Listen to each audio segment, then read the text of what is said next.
Hey guys, good to see you all again. Before we get started, I've got two videos I want to talk to you all about, but I want to go over a couple of things before we start them. Don't forget, tomorrow, or probably maybe be today, but it will be this Saturday, 6 p.m. Central Time. We are going to be having a live on our Facebook page. It'll be Facebook Live. After we do the live on the Facebook, we'll see how it does. We may do some more. There's a possibility we may do a YouTube live after that if the lives turn out doing good. It's going to be a question and answer.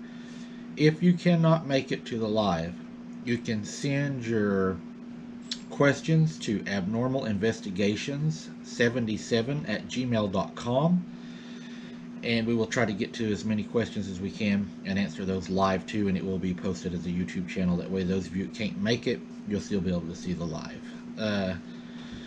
Also, this fall coming up, we're going to be going to a place whenever the fall hits that they call it the payment grounds. We're going to be going there. It's an area where the Indians used to do trading with the cavalry. A lot of cool arrowheads and stuff usually in the area, artifacts, things of that nature. But also, it is where I seen a Bigfoot stalking my mom and sister. It's a very hot area, and it was a daytime catch, and there's been a lot of daytime catches down there in the fall by other investigators I know that's been in that area. So hopefully we can get a daytime catch in that area. I look forward to going there this fall. It's deeper than where we've been going this summer because it's really not accessible until the foliage and the trees and stuff die out to where you're able to get there, because otherwise it'd be a mess trying to get there. But we're going to be going there. First thing I want to talk to you all about is a gentleman out of Tulsa, Oklahoma. His name's Gregory Treece, I believe is how you pronounce his last name, Treace.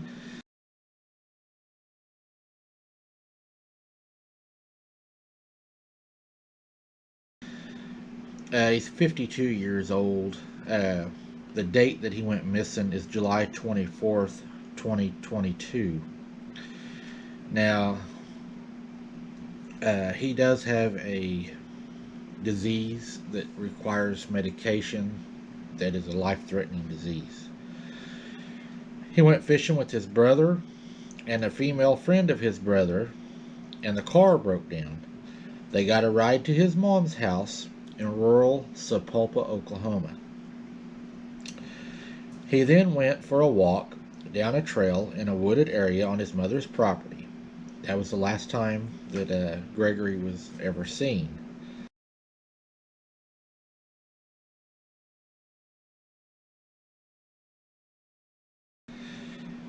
Now this, make sure I'm correct here. I don't want to give you all any false information.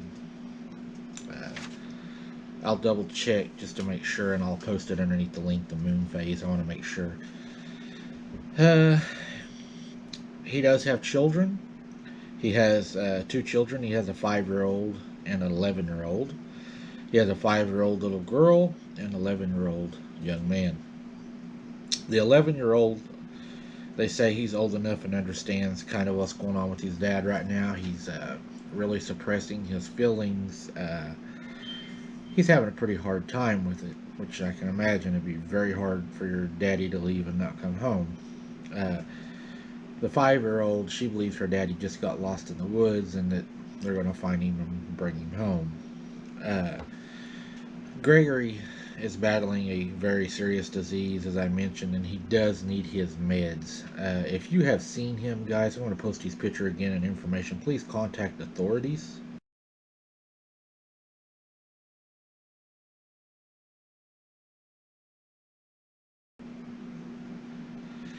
The chief deputy stated he is also very concerned about Gregory because of the condition and the medications that he requires. He was in the woods, like I said, and just vanished. The sheriff department was notified of him missing 4 days after he had been missing. Deputies have carried out 4 searches in 6 days. They have covered 30 to 40 acres where Gregory was last seen.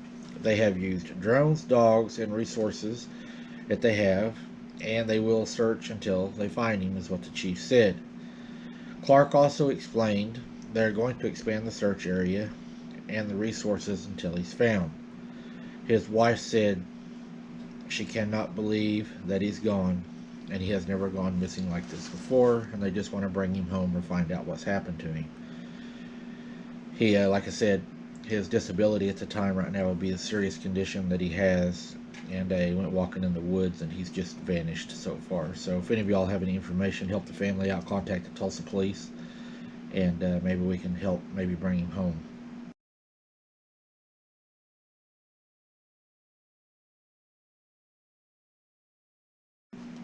The second story we have is out of Canada, another Canada story. Jacqueline Lane, I believe is how you pronounce her name, Lange. Location is Manitoba, Canada.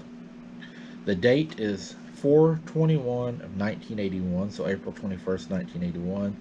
The moon was a waning gibbous, which, not surprised again.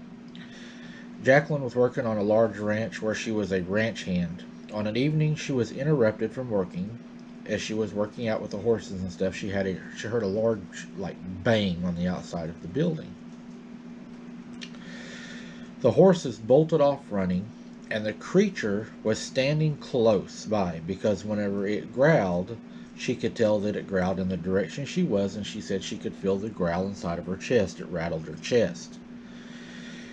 She said it scared the SHT out of her, and she also heard shuffling behind the shed and in the shadows. So she heard something behind the shed after the bang and the growl and all. She believes that Bigfoot has been sleeping in that shed. Now I'm going to tell y'all something right now about this. The Sunday release that I'm going to do, I want to release a personal story, and it kind of goes along with this. It made me think about it today, and I was like, I'll go ahead and share it with you guys. It'll be in the book also. It'll explain more in the book I'm going to write, but I want to tell you what happened to me, what made me think of this. But she believes they've been sleeping in the shed. And if you remember shed, you'll see what I'm talking about in the Sunday release. She said she was backing away from the shed, and she said she started backing up, and she could see its shoulders and head above the shed. That's a pretty large Bigfoot. It looked one way and then the other, then right back at me. She said it growled. Not a scream, but a low rumble. I felt it in my chest. I panicked and I ran for the barn to get my helper to tell her what I'd just seen. She said they both ran back with pitchforks, and both of them had pitchforks because they were fearing for the lives of the geldings that they were taking care of. She said they was also accompanied by a farmer with a shotgun. Whenever they arrived, it was still standing there. It looked around, looked back at him, and done the same growl. Not a scream, but a growl, that low growl that just rattles your insides. They didn't shoot at it.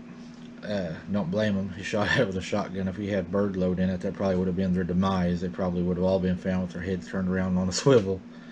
But at around 3 a.m., she says we were woken by the police, who told us that the horses had escaped. The horses were so afraid they'd ran through the barbed wire fence and ripped the whole post out of the ground, that they were trying to get away from this creature.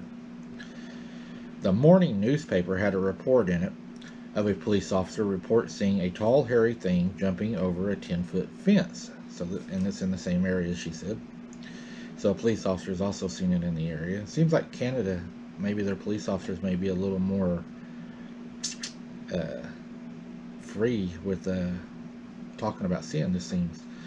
She says things started making sense, like the oats were having to be ordered 2 weeks earlier than normal. Mares would run back to the barn when we'd let them out. They'd let them out, and then she said the mares would just haul butt to the barn. They didn't want to come out. A lot of animals acted differently. She said they approach the farms in the winter. She believes they do this because they eat the oats and they make nests in the abandoned sheds. It also happens in the U.S., as they had spoke about. They spoke to Matt Moneymaker, and he said that he believes the story. There wasn't anything that made him feel that it wasn't. Matt Moneymaker also stated that this also happens in the U.S., and this meets all the credibility of being an actual Bigfoot. The personal story, she said, when I was about 15, I'd had another encounter in the same area, and Bigfoot is also well known to be in the Manitoba area in Canada. So sounds like that's a pretty active place too. Wanted to share those with you guys tonight to get a release out to you. I thought y'all would enjoy both the stories. I enjoyed them. Seems Canada has some pretty active things going on.